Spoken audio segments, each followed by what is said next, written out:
Pernahkah Anda berjalan dalam kegelapan? Apakah Anda takut? Dan pernahkah rumah Anda mati lampu? Apakah Anda bisa melihat? Bangsa yang berjalan di dalam kegelapan telah melihat terang yang besar. Mereka yang diam di negeri kekelaman, atasnya terang telah bersinar. Dengan adanya terang, kita bisa melakukan banyak sekali pekerjaan tanpa takut. Hanya terang yang dapat menuntun kita dalam kegelapan. Dan dengan terang, tak ada yang perlu kita takutkan. Terang hanya bisa terjadi dari sumber terang itu, dan sumber terang itu adalah Yesus Kristus.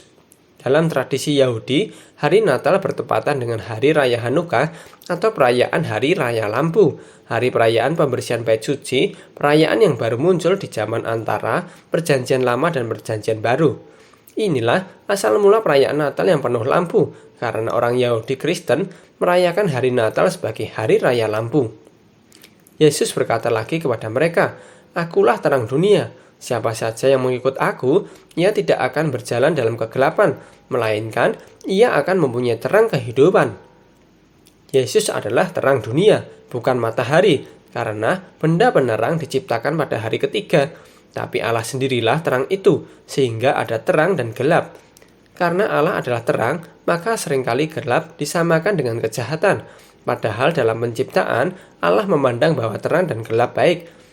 Karena Allah sendiri yang menciptakan terang dan gelap.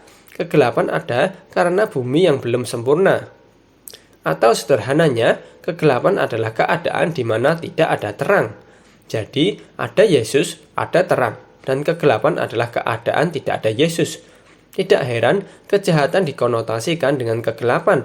Bahkan, kita tahu bahwa banyak sekali kejahatan yang sering terjadi di malam hari seperti pencurian, perampokan, kemabukan, bahkan sampai begal. Keadaan gelap di mana tidak ada terang membuat segala bangsa bingung, takut, dan tersesat. Tapi Yesus adalah terang dunia, terang yang memberikan jalan kebenaran dan hidup. Setiap orang yang percaya kepada terang dunia itu, yaitu Yesus, akan hidup. Dan Yesus berkata bahwa kita adalah anak-anak terang dan siang, bukan orang-orang malam dan orang-orang gelap. Kata terang dalam bahasa Yunani adalah pos, yang artinya nurani. Yesus berkata bahwa kita juga adalah terang, artinya Yesus ada di dalam kita. Kita orang percaya harus menunjukkan terang, yaitu hati nurani yang dipimpin oleh Roh Kudus. Sehingga kita bagaikan lilin-lilin kecil yang dipakai Tuhan untuk menuntun banyak orang melepaskan diri dari dunia yang gelap menuju terang yang sesungguhnya, yaitu Yesus Kristus. Supaya orang-orang tidak akan tersesat, tapi akan menuju rumah Bapa yang kekal, karena jalan itu hanya melalui Yesus Kristus, Sang Terang Dunia. Dalam Dia ada hidup, dan hidup itu adalah terang manusia. Terang itu bercahaya di dalam kegelapan, dan kegelapan itu tidak menguasainya.